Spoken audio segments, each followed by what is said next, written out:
Hello, everyone, and welcome to the 10th edition of Finding Our Freedom. Finding Our Freedom is about the positive political and socioeconomic change that we need to see in the Caribbean and how to make it happen. We aim to transform how Caribbean people understand the challenges in our region and empower everyone with actionable solutions to drive real change in our communities and our countries. For this episode of Finding Our Freedom, we come to you live from Vanuatu in the South Pacific. Vanuatu has been declared by the United Nations as the world's most vulnerable nation to natural disasters. But instead of passively accepting their fate, the people of Vanuatu have adopted an exemplary leadership role in raising awareness, creating solutions, and holding industries and countries to account for their role in the climate crisis. And to discuss this with us today, I am so excited and honored to have Vanuatu's Minister for Climate Change Adaptation, Energy, Environment, Meteorology, Geohazards, and Disaster Management, the Honorable Minister Ralph Regenvanu. Minister Regenvanu is currently serving his sixth term as the Member of Parliament for Vanuatu's capital and largest city, Port Vila, which is where we are at right now.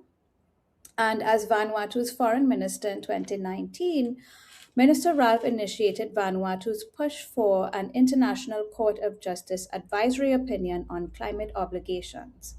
And as climate change minister in 2022, he signed Vanuatu up as one of the first state champions of the Fossil Fuel Non Proliferation Treaty. Minister Ralph's leadership ensures that Vanuatu continues to be a strong voice in global climate and environmental negotiations, reinforcing the urgent need for ambitious action to protect vulnerable small island states. Minister Ralph is also currently the Pacific Ministerial Champion for Loss and Damage leading into COP30. Honorable Minister Ralph Regenvanu, welcome to Finding Our Freedom. Thank you for having me, Marla. So let's get right into the discussion today. And the first thing, of course, as I just mentioned, the ICJ opinion. So I would like to ask you, how did that come about from, it started as a student movement and ended up in this landmark opinion issued by the ICJ. Can you share with us your journey towards that opinion? Well, as you know, Vanuatu has been part of the Pacific SIDS that are part of the Association of Small Island States, which all the Caribbean states are part of also. And that is a negotiating bloc at the United Nations Framework Convention on Climate Change, Conference of the Parties every year, which we call the COPs. And we have been negotiating valiantly, like for 30 years now, Wow. trying to get this increase in greenhouse gas emissions that's causing global heating, which is causing intensifying impacts of extreme weather events on our countries. And I don't need to say that to our Caribbean colleagues. We all know what that means for us in practice. Absolutely. So, this framework convention is supposed to address global greenhouse gas emissions, get everyone reducing their emissions. So we're on the pathway to this 1.5 degrees Celsius above pre-industrial levels that was agreed in Paris as part of the landmark Paris Agreement. Also, as part of Paris, we agreed on the high emitting states, the developed countries, providing climate finance of a certain amount to developing countries to help them in their adaptation to the effects of climate change, as well as reducing their own emissions.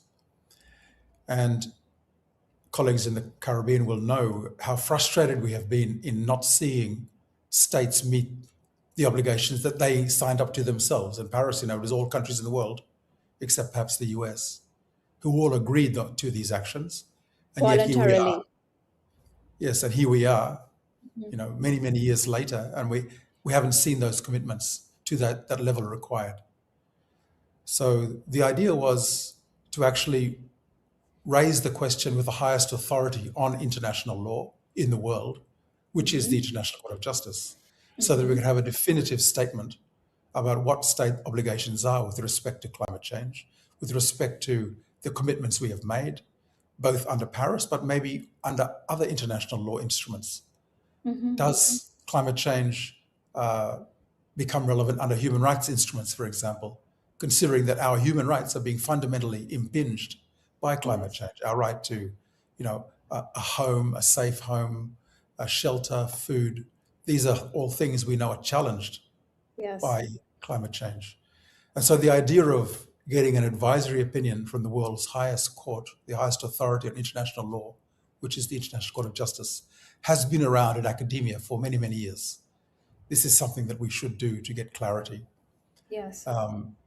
There was an attempt by some Pacific states about, I would say, maybe 30 years ago to try this, to embark on this route, but they were frustrated right at the outset by larger countries who had special relationships with them, saying, go down this path. Wow. What happened in 2018 in Vanuatu was that students at the University of the South Pacific School of Law, which is here in Port Vila, Vanuatu, were given an assignment question by their professor, which was basically, what is the single legal intervention that could be made that would have the maximum impact on addressing climate change? And so in this class, they came up with, obviously, an advisory opinion from the ICJ on the obligations of states and the consequences of not meeting those obligations. The students were so enthused by this idea that they formed a group called the Pacific Island Students Fighting Climate Change, PISFCC. So they had this new organization across all the Pacific Island countries with students representing each country that was a law student in this class. They broadened it to include other law students, other students. And then they began their campaign, which was basically to first approach Pacific Island states and see if the Pacific Island states were willing to begin this process of going to the General Assembly, getting the votes required so that there could be a request to the ICJ for this advisory opinion, because that's pretty much the only route. You have to go through a state. You have to go through a General Assembly resolution. You have to get the majority of states to agree that this advisory opinion be requested. And so you have to start with states. Right. So they wrote letters to all governments. In 2019, I happened to be Minister of Foreign Affairs for Vanuatu. I received the letter. I'm also an alumni of the law school, so I had an affinity with studying there and so on.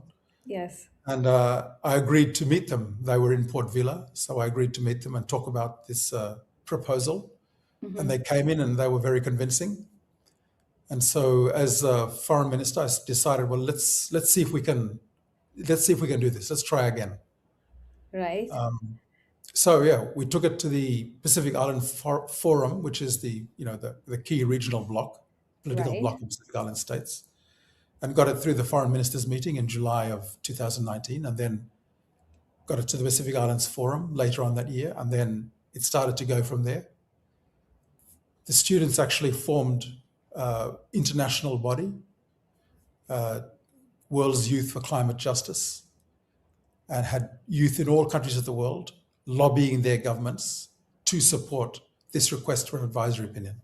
Wow. And after many years and a big diplomatic campaign, and a lot of work in working with international legal experts from around the world, many from the Caribbean, we managed to come up with a text of a question that would be put to the ICJ for which that we would seek an answer.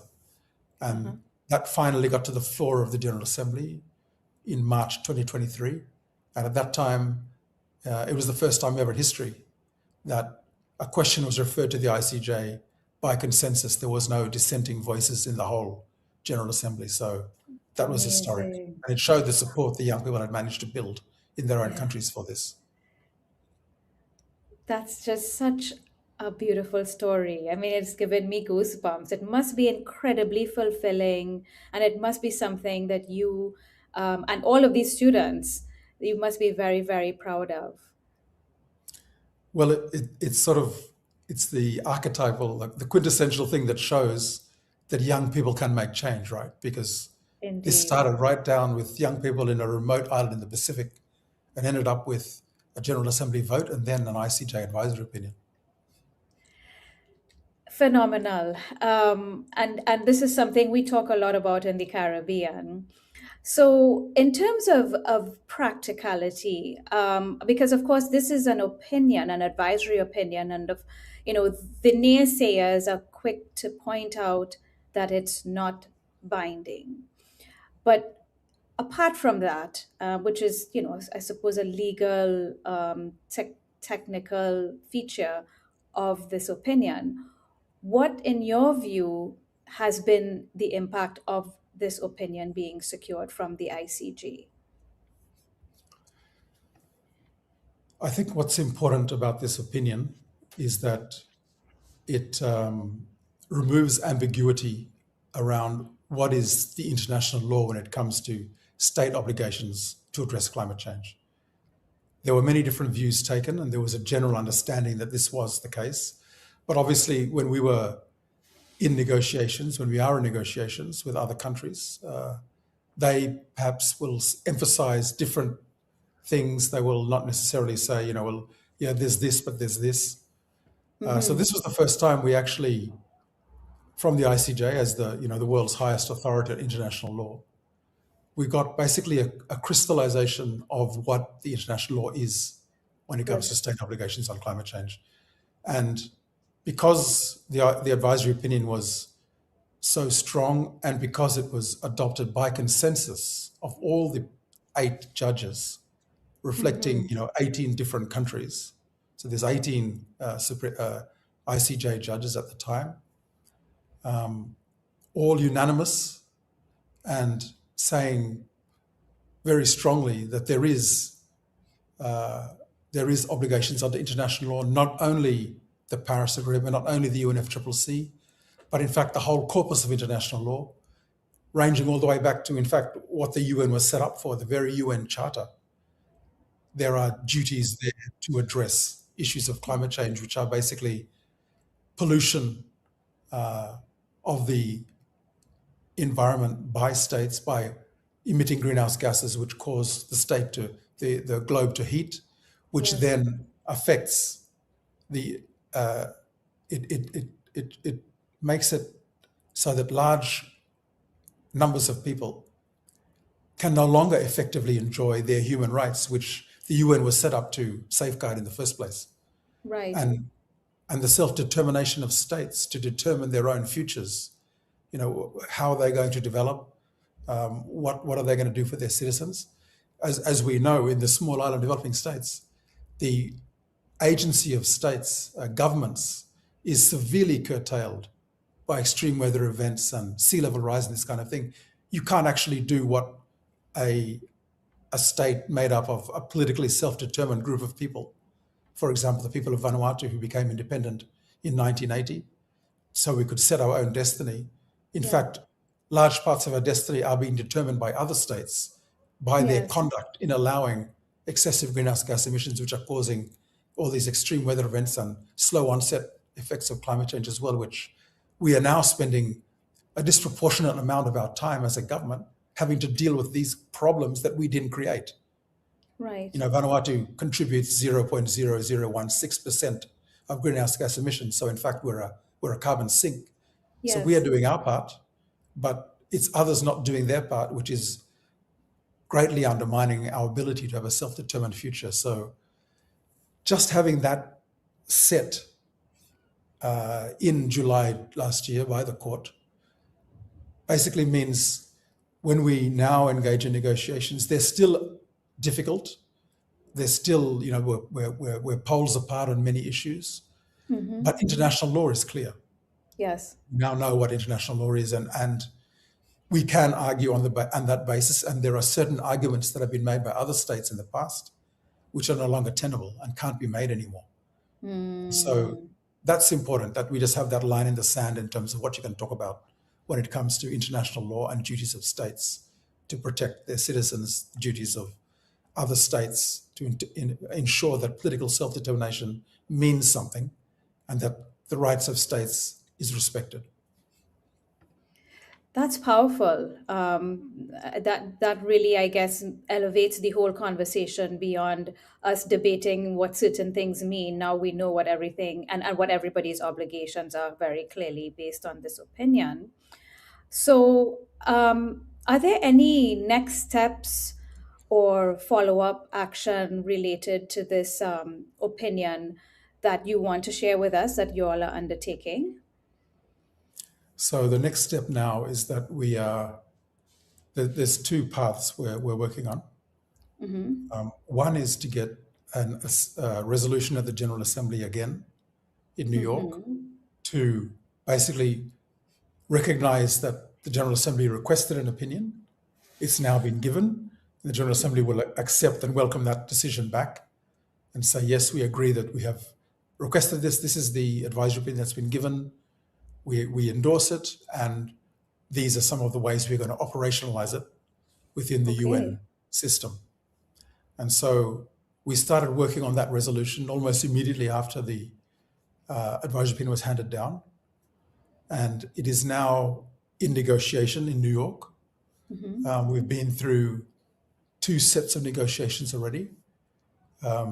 It's quite difficult. Back in 2023, when we had the request made without objection from the General Assembly, so it was a request made by the consensus of all members, that geopolitical moment has definitely passed. Yes, We are yes. now in a very different world when it Very. comes to geopolitics. And so there is an opposing group of states who don't want to see this advisory opinion even welcomed. They don't want to use those words. Wow. And we are trying to see what level of ambition we can keep within the resolution, while, of course, having the majority of states supporting it, or the largest majority we can get.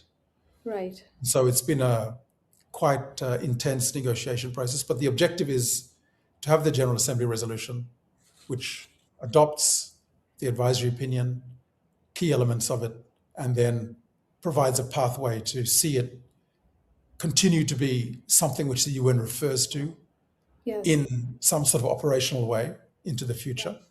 And I think we went in with very high, we set a high benchmark for what we wanted as a Yes. negotiating start, as a zero draft.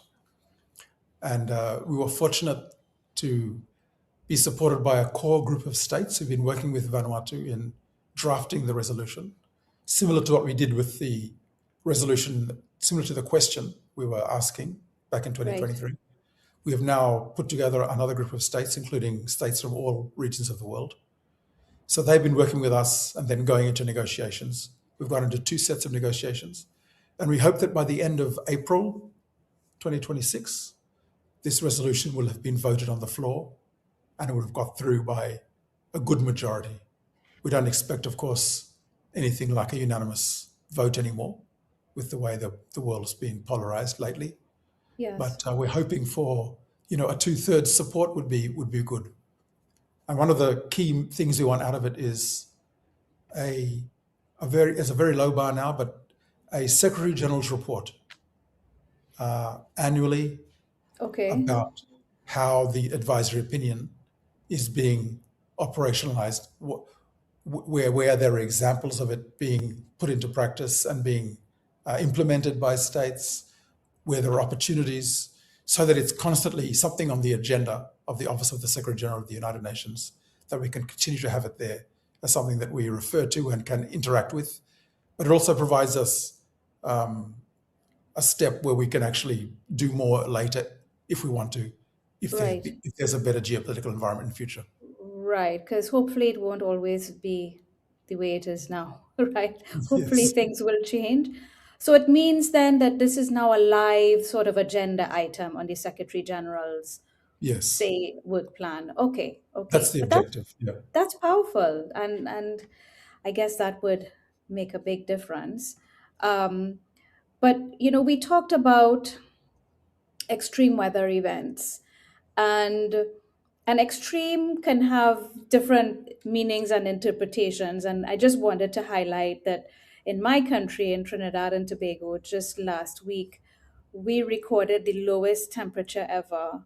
I think it was 15 degrees Celsius at El Tucuch, which is the highest point. And that's colder than it has ever been in Trinidad and Tobago. So it's not even just about heat, is the point I'm trying to make. And it's not even just about more powerful hurricanes. For example, Hurricane Melissa that hit Jamaica late last year was 30% apparently more powerful than it would have been were it not for all of the carbon in the atmosphere. It's also about extreme cold as well as the extreme heat. So we're now seeing more volatility in the and a wider band in terms of the temperatures we experience. Um, and we struggle, of course, in the Caribbean, as do you here in the Pacific, with some of these effects, let alone not just the storms, but things like the sargassum, things like the heat. But can you give us a sense and tell us how Vanuatu is coping with some of these challenges that are being posed by extreme weather events? So one of the main challenges we're facing right now is excessive rain, right? Yes, So, I've experienced some of that in the last few weeks. A lot of rain. yeah, so basically since the beginning of this year, it's been raining pretty Hmm. intensely, pretty like Frequently. almost daily or by Yes. every 2 days or something, quite a heavy downpour. Seeing lots of areas that were never ever flooded in the past now being flooded. So for the first time in living memory, and in fact in ancestral memory, places that we thought were dry and safe are now subjected to flooding. So Wow. people are having to realize that they've invested in building somewhere where it's no longer safe and they shouldn't have built there, but it was in the past safe to build there. It no Right. longer is. We're seeing um, people having to be evacuated, landslides, and of course, very much huge effect on our roads, right? You're here, you can see we have terrible roads, potholes everywhere. I mean, the rain has meant, as along with other, cyclones and so, it means that we now have to, when we're building roads, and we're doing that now, we're trying to repair roads, we have to spend 30 times more than we spent in the past in terms of budget to build a Yeah. really strong, resilient road that's going to resist all of these things we're seeing coming at us. With So proper that's, drainage, that's like the biggest thing, right? To make sure that the yeah, water so can get, yeah. resilient public infrastructure is a huge cost for the government. Right. And it's something that for a country like Vanuatu, we just recently graduated from being a least developed country in LDC into 2020. So Yes. now we are on the lower rungs of developing countries. Most of our budget goes to education and health, social services. We do have budget for building, rebuilding infrastructure, but nothing like what we need. And so this is one of our big needs is support through climate finance mechanisms that we agreed on in Paris for us to be able to invest once in good infrastructure that lasts. Yeah. We're also seeing in terms of the effects of climate change, sea level rise, which just continues. And Yeah. every extreme weather event, we see how much further the sea has risen in terms of how much further it intrudes. Yeah. But basically, large areas of land which used to be able to grow food on, and you could extract fresh water from, you can no longer do that. It's become inundated by salt water. It can no longer be Wow. used for agriculture or water extraction. And we're also seeing, of course, in terms of sea level rise, a large number of areas around the country that are exposed to prevailing winds, for example. The coastline's just been eroding over decades, and it's just getting worse. Those are some of the most obvious effects, but then, of course, we have the effect on education, schools being closed for large portions of the time because they've been subject to a cyclone, have to be rebuilt. We have kids right now in this country, hundreds of them, going to classroom in tents, makeshift tents, waiting for their school to be fixed. and then large times when a large number of days when they cannot attend school because of extreme events like rainfall or so on, or flooding. And so education of kids, the health system, everything is sort of being affected by effects of climate change. On one of my earlier editions to this program, I talked with the CEO of CRIF, the climate, the Caribbean's. It's parametric insurance basically, and I'm aware that in the Pacific, you guys also have a solution. I feel like that represents, and especially given what we discussed in terms of the absence of, or the significant disappointment, I should say, in terms of the receipts of promised funds from countries that are the largest polluters, those not being received. I'm guessing parametric insurance is one of the bigger policy options available to the government. Is that, I mean, for us in the Caribbean, it's a really, really significant help. And Hurricane Melissa late last year in Jamaica demonstrated just how powerful it really is, and was the largest payout that CRIF ever made to Jamaica. To what extent is that also supportive for you guys here in Vanuatu? Yes, we've been able to benefit from about 2 or 3 of these funds. Yeah. And I remember there was one year where we didn't reach the threshold, and then we had to talk about the definition of a threshold of what is Right.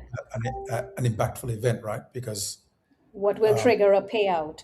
yeah, the trigger, and these are discussions we're having, because sometimes the damage is more significant with a lower threshold cyclone, for example, that stays around for longer and impacts Longer. more of the country. So these are ongoing discussions, but recently we have been pleased with what we've been able to get from these funds. Yeah. Right. So tell us about, in terms of looking ahead, Vanuatu's net zero plans, and also any other sustainability oriented, resilience oriented initiatives like carbon credits, for example. I'm sure that you have a long list of agenda items for these types of activities. Just prior to COP30, in fact, at COP30 in Belém, we launched our NDC 3.0, a nationally determined contribution 3.0. And you can find this on the internet. If you look up Vanuatu's NDC 3.0, Right. you can see it collates all the actions in the different sectors we want to take in terms of mitigation, adaptation, and loss and damage in all the different sectors, and costed also. So it is really a synthesis document of the actions we are taking and want to take to address climate change impacts and to build a resilient future for our country. And also, obviously, it's costed so that we can go to donors, multilateral Right. banks, donor partners, to say these are the actions and this is what they cost. It's significantly more than our own budget, so it shows how we need this. And this is not something new. I mean, we know how much climate finance is needed to really address the issues being faced by the most vulnerable countries. Yes. Generally, we are on a long-term low emission development strategy. We've published ours. We have a national energy roadmap where we are on track to have 100% of electricity generated from renewable power by the early 2030s. The goal is actually 2030, and we will achieve that for all areas of Vanuatu apart from this main city, which is where the most energy is consumed. And here we'll probably get to about over 80% by 2030, but we need a few more years to get to the 100%. We also have, This is for electricity. this is for electricity, yes. Yes. Okay. For land and sea transport, we hope that, for example, electrical vehicles, we are already starting the trajectory to use them now. And we hope that by the time we have grids that are 100% renewable, we will have the vehicles that also are able to use the grid rather than use fossil fuels. Fossil fuels, agreed, yes. The most difficult sector is shipping. You know, in the Pacific, we depend on shipping. Yes. And it's a sector which we're hoping that the International Maritime Organization decisions will help to steer. And Vanuatu is also, of course, present at the IMO, and there's a lobby group there made up of small island developing states, which are lobbying for an international fuel levy, which will encourage the shipping industry to move in the direction of renewable fuels and renewable sea transport. But all of these efforts are happening so that we can have this, we can ensure that we are no longer contributing anything to greenhouse gas emissions. But of course, it does not address the high emitting countries. And so of course, we are doing our part, and we are making sure we're doing our part. But to urge the other country to do their part, that's where we need these international mechanisms. That's why I went to the ICJ, so we could get international law to be more comprehensive in setting guidelines. And hopefully, as we redevelop multilateralism, we can begin to see cooperation in this regard. Yeah, We're I looking mean, forward 'cause to, sorry to interrupt, sorry, go Marla, ahead. but in terms of Sorry, you go multilateralism, ahead. I lost you for a second. Go ahead. in terms of improving multilateralism, I wanted to just mention the upcoming conference in Santa Marta, Colombia, which is to provide a pathway for phasing out of fossil fuels. This came out of the COP in Belém, because the COP itself would not deal with this issue of the pathway to phasing out fossil fuels. A group of like-minded countries, about 80 like-minded countries, decided we will start a new pathway. And this is what a meeting at the end of April in Colombia is about. And Vanuatu will be hosting a meeting to prepare the Pacific Islands, small island states, for that meeting, for our positions on this topic. So this is an example of encouraging multilateralism, which is in line with the advisory opinion, which we hope can be grown to encompass the entire international community in time. We are, I suppose, setting the precedent now and setting the direction. Yeah, and clearly Vanuatu continues to take a leading position in these initiatives.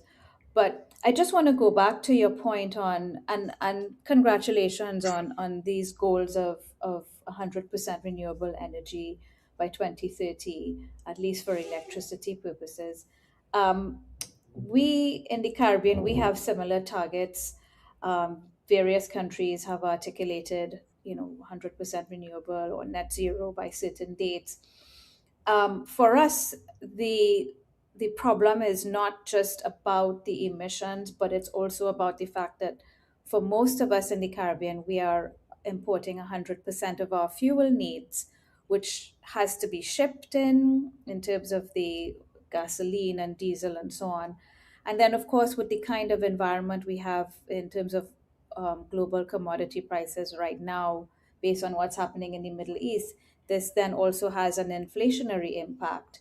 Um, is this one of the major concerns for Vanuatu and other Pacific islands, or is this is your dependence? My understanding is your dependence on imported fuel is not as high as ours, and it doesn't necessarily have as significant a balance of payments and foreign exchange challenge that it does for us. But is that something that you also are motivated by here in Vanuatu and in the wider Pacific? Absolutely. And I think our dependence is the same as the Caribbean. Only Papua New Guinea has local sources of fossil fuels. All the rest Right. of us don't. We import 100% of our fossil fuels, and it is a huge financial burden. And of course, subject to the whims of geopolitics and currency exchange rates and so on. So obviously, this is the other side of moving to renewables, is that we get to save huge amounts of foreign exchange that we otherwise would be spending. And so that is obviously a key contributing factor in terms of our motivation. And especially now with what we're seeing in the world, Yeah, we have become politically independent. We need to have energy sovereignty. We need to be independent in terms of providing our energy, which is the main absolutely. driver of our economies. We need to be able to Yes. control that source, and we can see that clearly. I mean, everyone can see that clearly now. And for us, renewable is really the only pathway. And that includes not only solar, wind, and that kind of thing, but also geothermal. We have great geothermal potential in Vanuatu. We are on the edge of the ring of fire. So we have a number of geothermal licenses right now. So these are things we're looking into as ways we can get this energy sovereignty that we so desperately need to really drive our economies forward in a sustainable way. Yeah, and geothermal is a really, I mean, this is really promising with the amount of volcanic activity that you have here. Um, are there any plans around carbon credits and carbon trading based on the type of energy that you have here, renewable energy that you have here in Vanuatu, or green assets? We are looking into it. We have a pilot scheme now for credits on renewable energy installed in Vanuatu. We're cautious.